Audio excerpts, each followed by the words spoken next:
Hi, welcome to Conscious Living. And we are here, and I'm with my bud, Tiffany Baker. I'm Donna Lakes, and we're going to talk some astrology for February. Sorry, we've taken a little bit of break, but I've had an injury, and so I needed to rest a bunch. So we're back. Yeah. So what's the scoop? What's up? What's in front of us? What's coming towards us this February with the stars and the moon and the sun? So we actually have much more exciting astrology coming up than what we've been going through for the last few years, so that's good. So currently, actually, I don't know what the date is today, but there are no planets retrograde. 24th. Yes, 24th. yes. So this month, Mars finally went direct, which has been a big thing for a lot of people for many months. It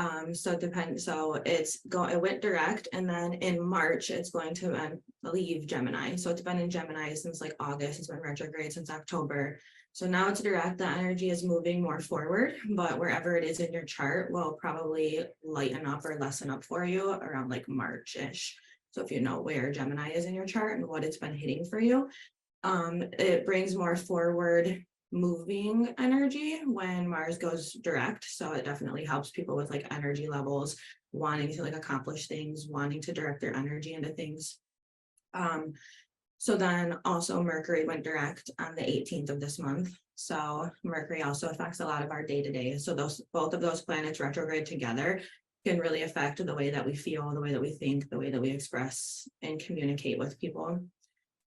So it's nice to have both of those direct. And then Uranus was another planet that we had retrograde. So Uranus is a slower moving planet, so it kind of affects more of the mass energy.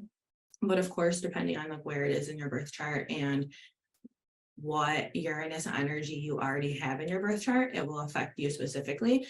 But so Uranus brings like innovations and higher change, and it's the planet that rules Aquarius. So it's like Aquarius energy. It's like helping the greater good, coming up with greater and bigger ideas. So it's good when it moves forward. It'll definitely bring up more innovation, more changes. Sometimes it can be sudden changes that we aren't ready for. So Uranus can be a little bit like unpredictable. So I like Aquarius energy can be like rebellious and a little bit like unpredictable. That's like that Uranus energy coming out. So it can bring like changes that we aren't expecting, but it's always changes that are benefiting or bringing innovation or like better positive changes.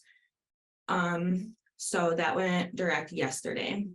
And that's been retrograde for a while because since it's such a slow moving planet, it usually stays retrograde for a long time, and it takes a long time to move from sign to sign. Uranus usually takes like 15 years or so to move from one sign to another, so it stays in place for a while.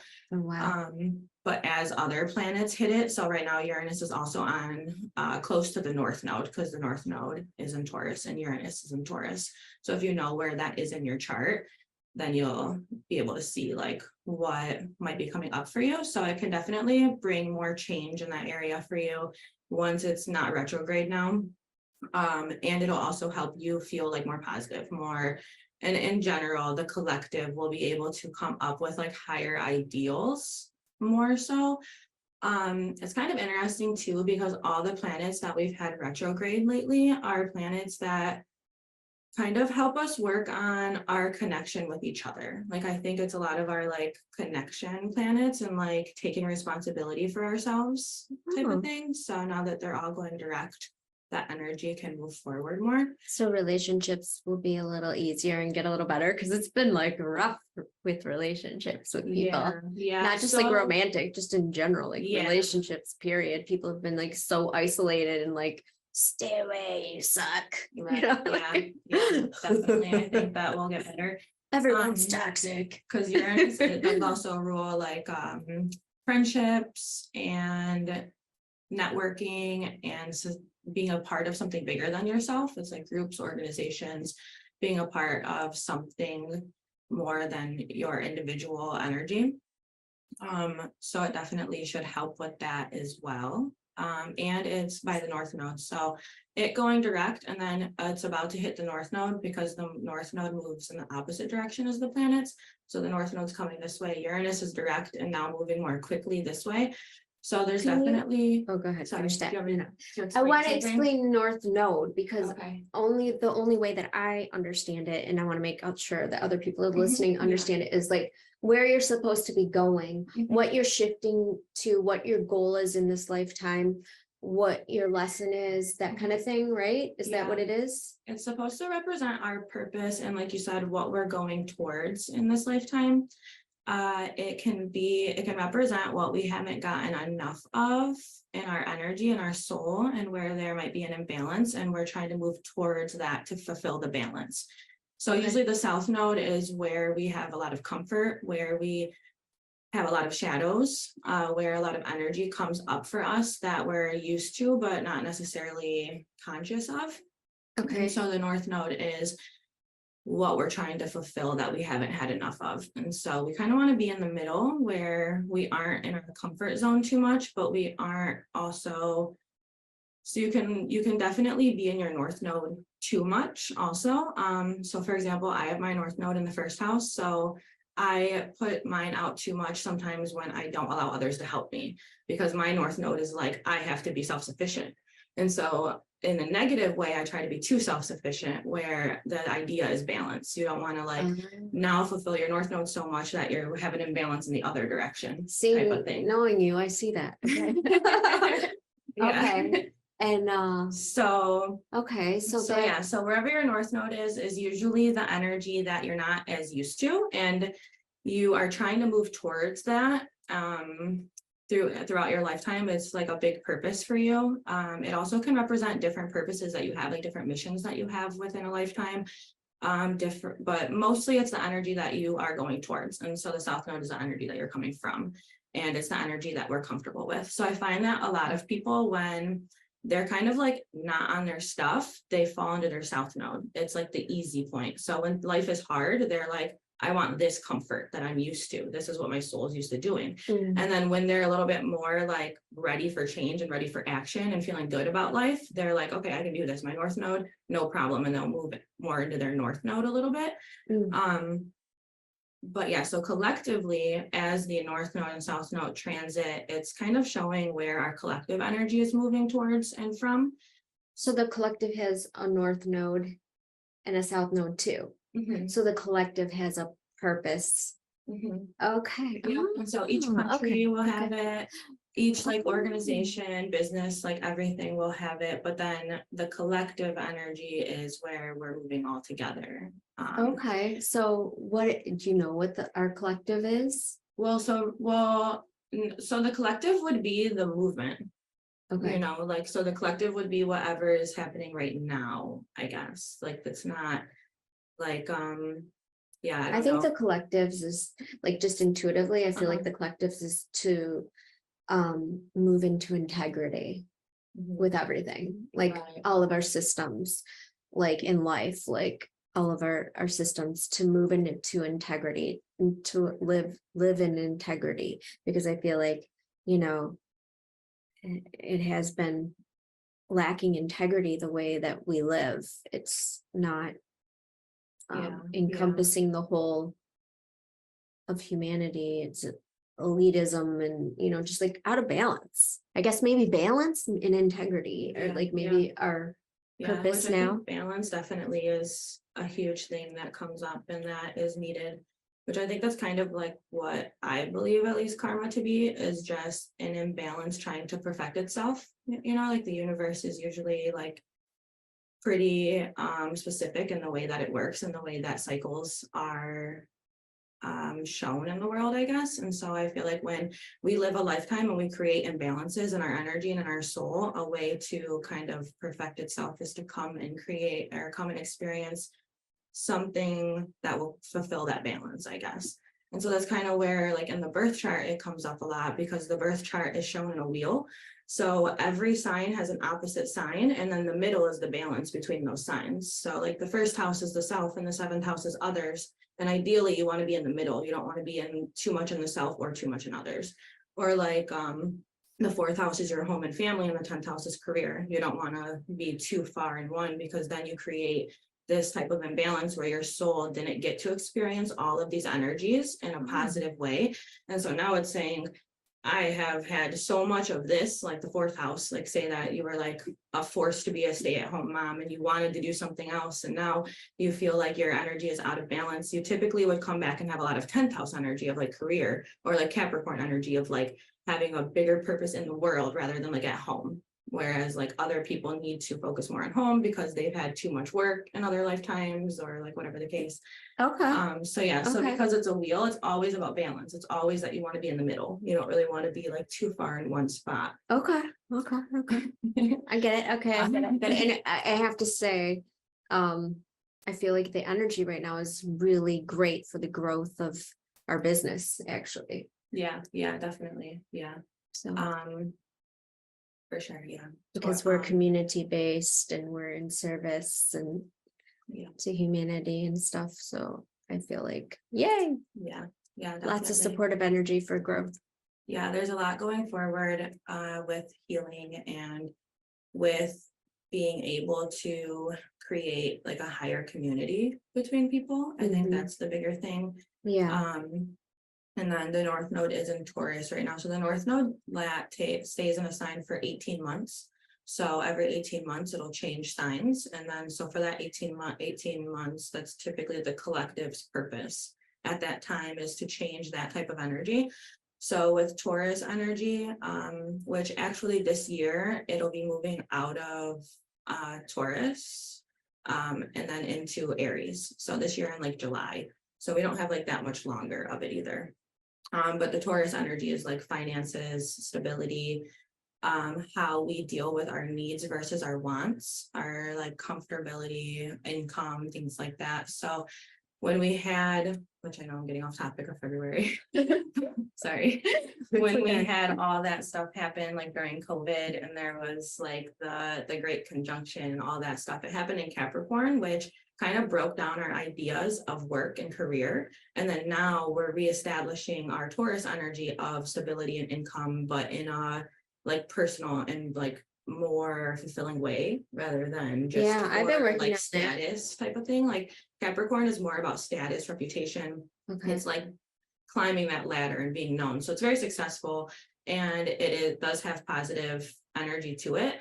But in a negative way, it can be where people are hyper focused on what they have. And so Taurus energy is more like having what you need and having like providing value. It's what value do you offer? And then what do you attract in return of like how you feel about your value? So like you only attract what you find your value to be. So that's like the Taurus energy of like, how valuable do you think you are? And then what is your income in turn for that type of thing?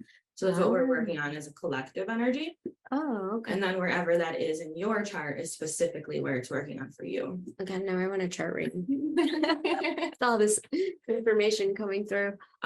So then the South Node is Scorpio, which is getting rid of a lot of our traumas. So a lot of people are getting rid of different traumas they've gone through, different like past life, different inner child wounds, sexual trauma, especially because Scorpio does rule like sexual energy. So a lot of people are getting rid of the traumas in order to fulfill those sense of like stability type of thing. And so that's the balance that the collective is working on. Okay. So Uranus is also there with the North Node. So it will bring like change. So there's definitely probably, I would assume that has been and coming up, there's been like change to a lot of people around like the idea of food, the idea of money, the idea of income, things like that. I've been watching people go through that. Like me, I've been holding steady, I'm just fine. But I've been watching people have that breakdown of that in their life, like really bad. Like so I've been watching some people go through it. And I know they're gonna be okay, but it's just, I thought it was like a part of like a breaking down of their ego. But it's also like something going on in the stars too, right? Right, yeah. So which is still similar. It's still like if you have these tendencies, then the planets will push you to align you towards your highest version of yourself. So if people do have certain types of tendencies, then certain placements and the planets will like target those tendencies type of thing. So it's going to be those people who get affected the most. Because it really is our free will. So even though we have planets being hit in our birth chart, how we are choosing to utilize our energy is really the main thing, because the planets are just pushing to align us. So if we're already aligned, then they are more so supporting us than pushing us or changing us. Yeah. So Yeah, like you told me about that one thing, like it could drag you down and take you off your path to your own healing, or it could propel you and help you to heal, depending on how you dealt with it. And then I would been watching that and making sure that I told you that earlier, but I'm telling them. So I've been watching that specific thing that she told me about and making sure that I'm working it in a way. And I listed off to her all the ways that I'm seeing it help me to grow. So yeah, for sure. but I'd like to check on some other things in my chart. But yeah, so Uranus moving forward is nice. It'll help, especially once it hits the North Node. I would assume there will be a lot of innovations that help our collective energy grow, whether we know about it right away or not. Especially since Uranus is slower moving, it's kind of takes more time to reveal its energy because it's slower moving. Whereas like Mars and the Sun are more immediate, and especially the Moon is the quickest moving. And so the Moon shows us our shadows consistently. But so I would assume that something big would happen for the change of the collective in a positive way, and would create change in some way for a lot of people, whether we see it or don't see it, or it's like touches us or not. And creating change in money. Yeah, and then especially I would assume around income stability, food, even because Taurus is like stability is partially like those things that we need to feel secure and stable, which would be like food and shelter. I think people are going to start, and people already are, but I feel like people are starting to grow their own food and take control of their own food. And I see that happening. Being more self-sufficient, I would say self-sufficiency. Or even so Uranus can rule like rebellion. So with Uranus and Taurus, I could see people rebelling against the systems that we knew as stability and now creating their own systems. Because they're really suppressing us. And so they gotta go. Right. Yeah. So I watched this TikTok that I really liked the other day. It a little bit takes a lot to impress me, but my purpose is more the individual changing, self-love and empowerment is like the work that I do with people. And I think, Tiffany too, we're more about the inner work type of thing. And so I know all these things that are going to change in the Aquarian age, like all the systems are breaking down and going to change and stuff, and it's going to be good. And I never really get afraid of that because my spirit guides never warn me or anything. I just feel like we're going to be okay. A lot of times my spirit guides have said to me it's going to look like this is going to happen, but it's not going to happen. Yeah. And heck if it hasn't, but I honestly don't even pay attention to the world that much anymore.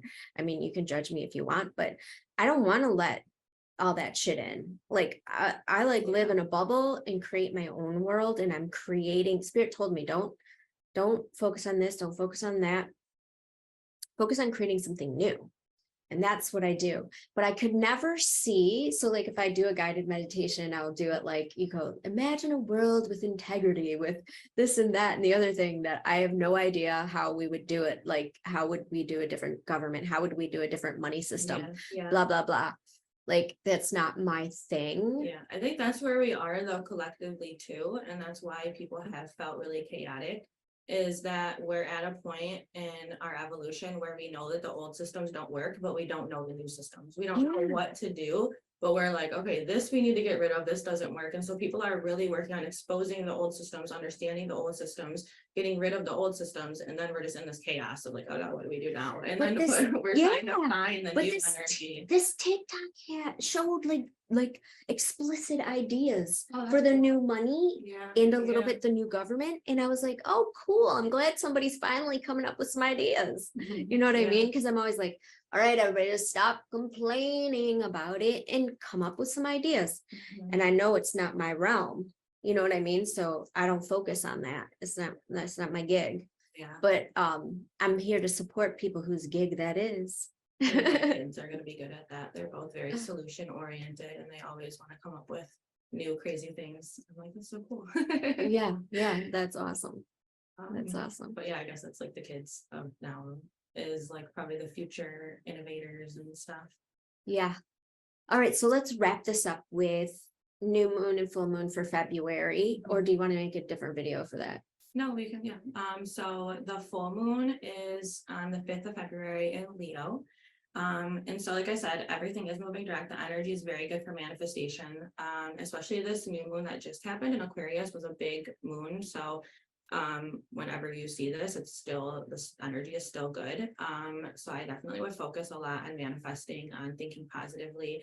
And then the full moon will be in Leo, which is also helping us to get rid of like our egotistical tendencies, as well as, so the polarity of Leo and Aquarius is Leo is the energy of self-identity, and so that's why it can come out sometimes as like they want to be seen or they want to be known, or they can be egotistical in like the negative version of it. And then Aquarius is how you fit into the whole. So the idea is to have your self-identity and fit into the whole, but not lose either one. And so that's what the energy for the full moon in Leo would be, letting go of anything that doesn't support the balance between those two. And so that also kind of helps with, like, we have had so much Aquarius energy for so long, but we're moving out of that. So I think this full moon in Leo is kind of like an ending to that cycles, because also Saturn's about to move out of Aquarius. We're not really going to have, like, until Pluto moves into Aquarius, we don't have too much going on there. So I think that this full moon in Leo is really closing out a lot of that energy. So definitely the work that you've done for the last couple of years on that polarity will probably decipher what type of full moon you'll have in the like Leo full moon. Also look at where it is in your chart. I know it'll be hitting my moon in my south node, so in my 7th house. I don't know what that means for me. And then the new moon will be in Pisces on the 20th. And the new moon is always a time of manifesting, of setting new intentions. And then Pisces is the energy of, so it has to do with like the subconscious energy, the things that we aren't necessarily real. So it's like meditation, dreaming, connection to source, all those types of like dreamy type of things. It's also unconditional love. So it would be a good time to focus on that type of stuff. We're moving into where more stuff will be in like Pisces now in the next like month or so. So everyone will be more like a little bit feeling more of the like dreamy type of energy. Aw, that sounds fun. Nice, yeah. Yeah, maybe like a little more emotional. Pisces new moons or Pisces moons in general. Anytime I'm emotional, I'm like, is the moon in Pisces? And it always is in Pisces every time I feel emotional. So I don't know why. I don't know. The full moon can make me feel emotional other times as well. Yeah. Sometimes too, but for some reason, like, because the moon moves through signs every like 2 days, like 2.5 days. So the moon moves very quickly. And then it's just when it aligns with the sun or opposes the sun that it's a new or a full moon. Yeah. But so every like time, every month that it's in Pisces, I always feel emotional. Oh, right at that time. Okay. Yeah. I need to start paying attention to that. Yeah. Okay. Sure. All right. Well, cool. Well, thank you. And look for some more. She's going to do a couple more things this month, and we're going to talk about a couple more topics and start having some more people, interviewing some more people on here. And, Tiffany's going to try to give you a little tidbit each week for your astrology. So stay tuned. Bye. Thanks for joining us. Bye.